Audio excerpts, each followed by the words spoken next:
En 1980, el precio medio de una vivienda en los Estados Unidos era de $64,000. Hoy supera los $420,000. Este aumento de precios se puede constatar en todos los países y no solo en el ámbito de la vivienda. La única razón por la que estamos hablando de este tema hoy es porque el precio de todo ha subido rápidamente durante los últimos 4 años. El coste de la vida se ha incrementado un 30% en la mayoría de los países y sigue subiendo. Hoy vamos a explicarte por qué todo es tan caro, por qué va a empeorar y qué puedes hacer para mantenerte a flote. No te lo pierdas. El precio de todo lo que existe en el planeta, ya sean hamburguesas, acciones o Crocs, viene determinado en última instancia por 2 simples factores: la oferta y la demanda. Cuando sube el precio de algo es porque escasea la oferta o porque aumenta la demanda. Cuando se dan ambos factores, los precios pueden subir exponencialmente. Esta es básicamente la razón por la que el coste de la vida ha aumentado tanto durante los últimos años. Las interrupciones en el comercio causadas por las restricciones derivadas de la pandemia de 2020 a 2022 provocaron una escasez en la oferta de todo, y las sanciones generalizadas que hemos visto desde 2022 siguen restringiendo esta oferta. Al mismo tiempo, los gobiernos imprimieron billones de dólares entre 2020 y 2022 para asegurarse de que sus economías no entraran en recesión a pesar de las restricciones derivadas de la pandemia que habían impuesto. Desde 2022, los gobiernos han seguido gastando billones de dólares para impulsar sus economías antes de las elecciones. El efecto práctico de toda esta impresión de dinero ha sido un aumento de la demanda de todo, mientras que la oferta de todo permaneció relativamente restringida. La razón por la que el coste de la vida ha subido un 30% en la mayoría de los países es que muchos gobiernos han aumentado la oferta de dinero entre un 20 y un 40%. En otras palabras, aumentaron la demanda de bienes y servicios entre un 20 y un 40%, de ahí que la mayoría de la gente experimente una inflación del 30%. Por supuesto, en muchos países la inflación ha sido mucho peor y el motivo principal es el precio de la energía, concretamente del petróleo y el gas, que se utilizan para más del 50% de la producción mundial de energía. Por si no te has dado cuenta, la energía es necesaria para absolutamente todo. Se necesita para calentar tu casa, se necesita para fabricar cualquier aparato en el que estés viendo esto, se necesita para producir cualquier cosa sobre la que estés sentado, tumbado o caminando. Se necesita para fabricar la comida que acabas de comer o que estás comiendo en este momento. Es más, incluso el poliéster utilizado para fabricar tu ropa procede del petróleo. Así pues, cuando suben los precios de la energía, también sube el precio de literalmente todo lo demás. Esto no es un problema demasiado grave para los países que producen la mayoría de su energía, como los Estados Unidos. No obstante, para los países que importan la mayor parte de su energía, como Japón, esto supone un enorme problema debido al dólar. Para contextualizar, casi el 90% del comercio mundial se realiza en dólares. Esto significa que cuando Japón necesita importar energía, tiene que pagar con dólares. Obviamente, Japón no utiliza el dólar sino el yen, su propia moneda.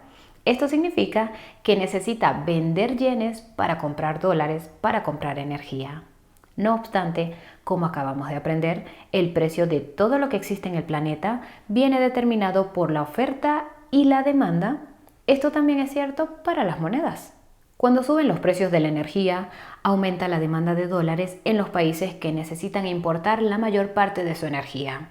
Esto hace que el precio del dólar suba en relación con estas monedas. Aunque no es el único factor, la subida de los precios de la energía es en parte la razón por la que el yen japonés ha perdido aproximadamente un tercio de su valor durante los últimos 3 años. Durante el mismo periodo, el precio del petróleo aumentó un 50%. Como habrás adivinado, los costes de la energía son una de las razones por las que los precios seguirán subiendo. Por cierto, si te está gustando el video hasta ahora, no dejes de pulsar el botón de me gusta para hacérnoslo saber y suscríbete al canal para no perderte el siguiente. Este es el momento adecuado para hacer un pequeño paréntesis.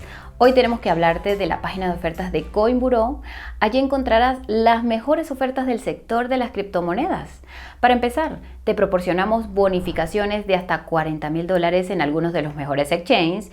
Y eso no es todo. También puedes conseguir descuentos en monederos hardware, bonos de registro y descuentos en comisiones de trading de hasta el 60%.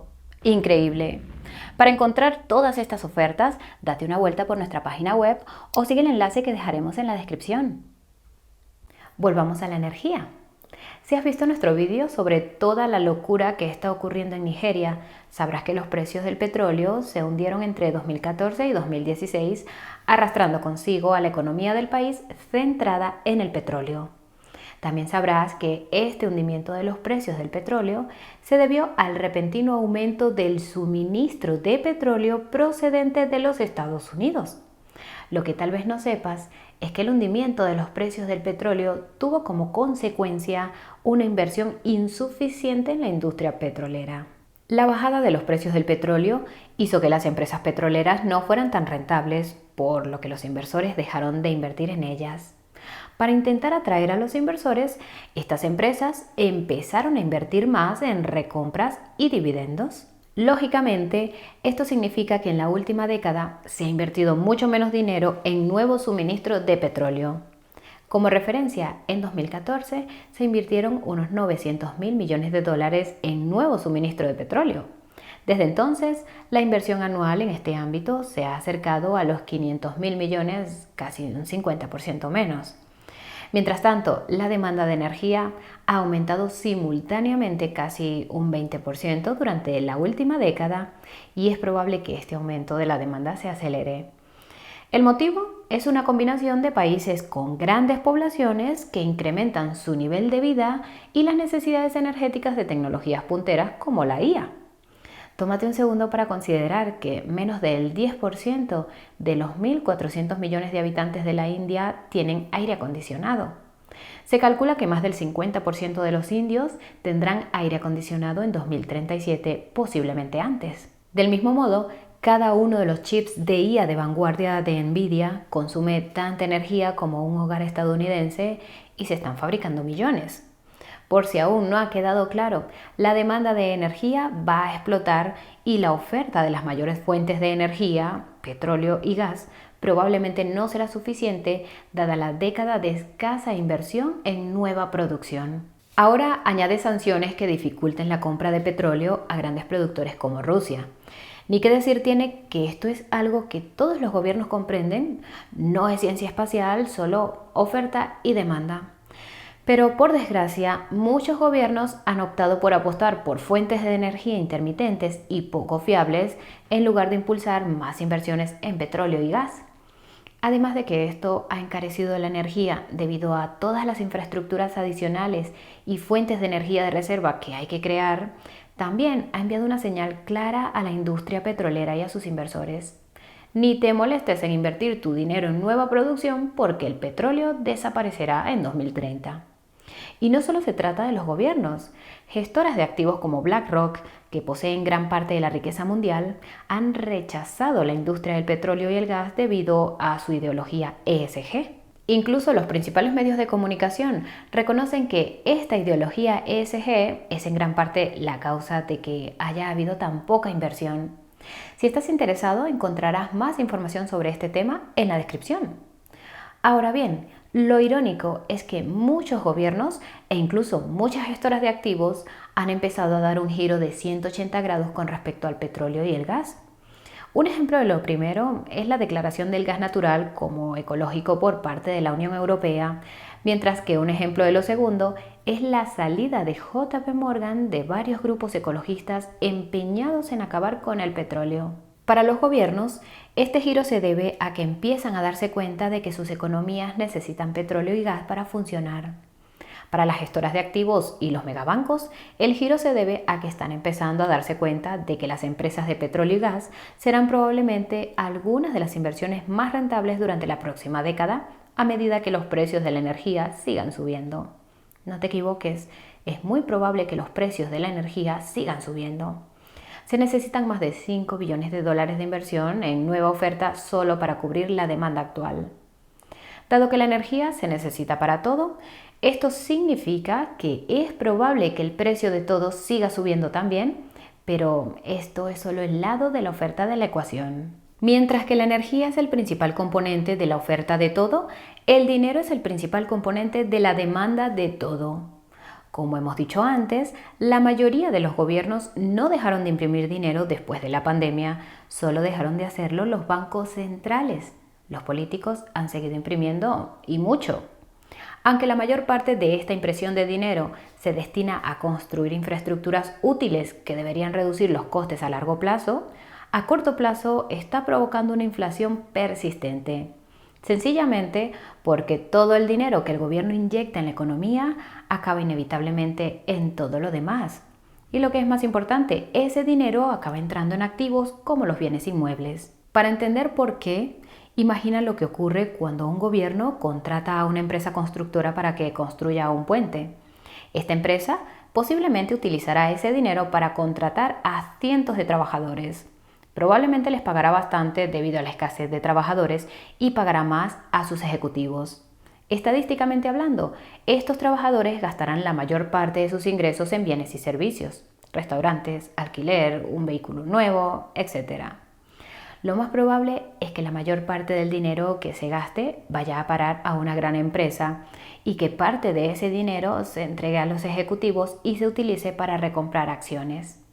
Estadísticamente hablando, los ejecutivos de la empresa constructora y de la gran empresa gastarán la mayor parte de sus ingresos en activos como acciones y bienes inmuebles. Con el tiempo, esto hará que suba el precio de esos activos, haciendo más ricos a otros titulares de activos, provocando una desigualdad cada vez mayor. Para poner las cosas en perspectiva, el 1% más rico posee casi el 50% de todas las acciones por un total de casi 20 billones de dólares.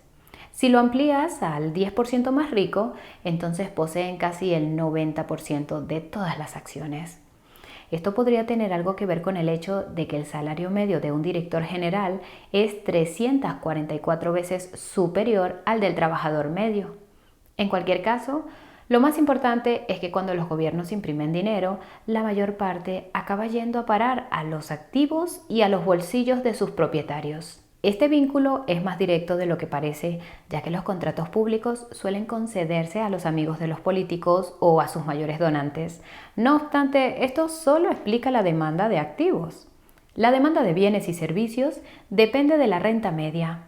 Cuanta más gente haya, mayor será la demanda de bienes y servicios como el alquiler.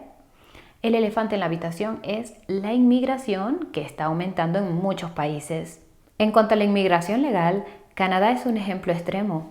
Añadió la friolera de 1.4 millones de personas en 2023. Lo más increíble es que la mayoría se trasladó a una sola región del país. Esto ha provocado un enorme aumento del coste de la vida, ya que la oferta de bienes como la vivienda no aumentó tanto. En cuanto a la inmigración ilegal, Estados Unidos es otro ejemplo extremo. Los funcionarios de fronteras se encontraron con la asombrosa cifra de 3.2 millones de inmigrantes ilegales en 2023. Se cree que el año pasado entró en Europa un número similar de inmigrantes ilegales, pero nadie lo sabe con certeza debido a sus grandes fronteras y a la falta de vigilancia.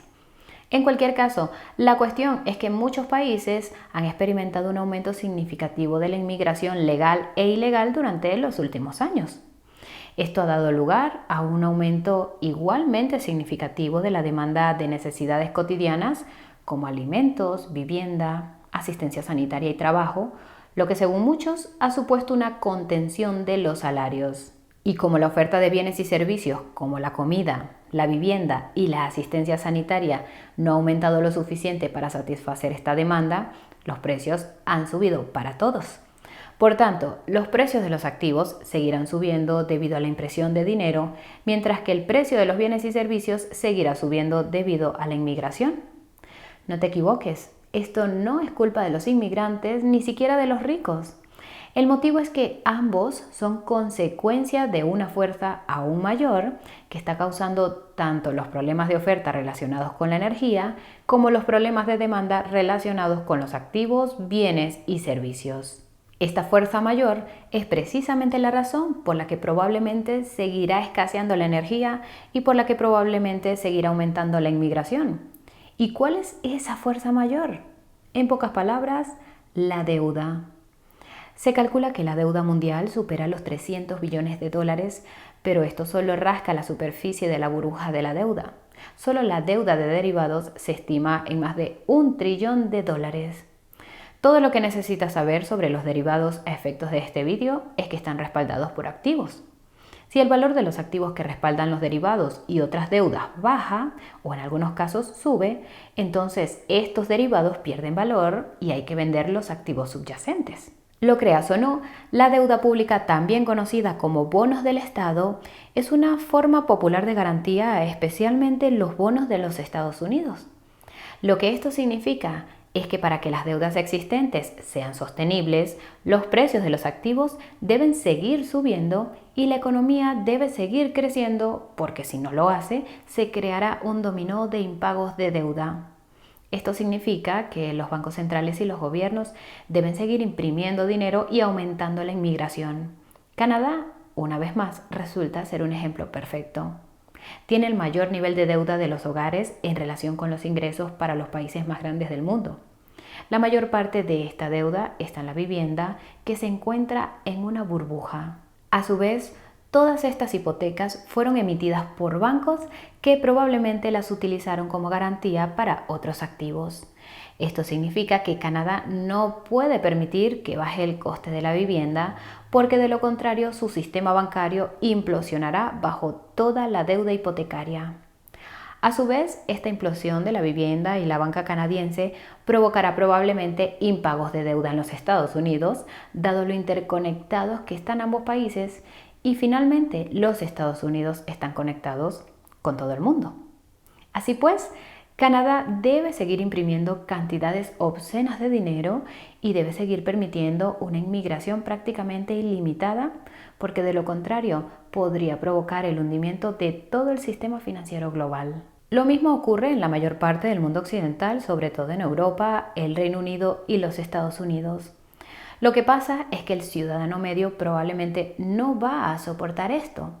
Como anticipamos en nuestro vídeo sobre el próximo crash del mercado inmobiliario, el aumento del coste de los activos y de los bienes y servicios acabará provocando que el público culpe a los ricos y a los inmigrantes de sus condiciones actuales. De nuevo, esto no es culpa de los ricos ni de los inmigrantes en sí, sino el resultado de décadas de decisiones a corto plazo tomadas por políticos, empresarios e incluso el ciudadano medio. Estas decisiones estaban sesgadas hacia el endeudamiento de hoy a expensas del mañana, y bueno, el mañana ha llegado. Ahora bien, en teoría, esto puede resolverse mediante la inflación, devaluando el dinero hasta que las deudas valgan poco o nada. En la práctica, no obstante, es difícil que esto sea posible dadas las asombrosas deudas que se han acumulado.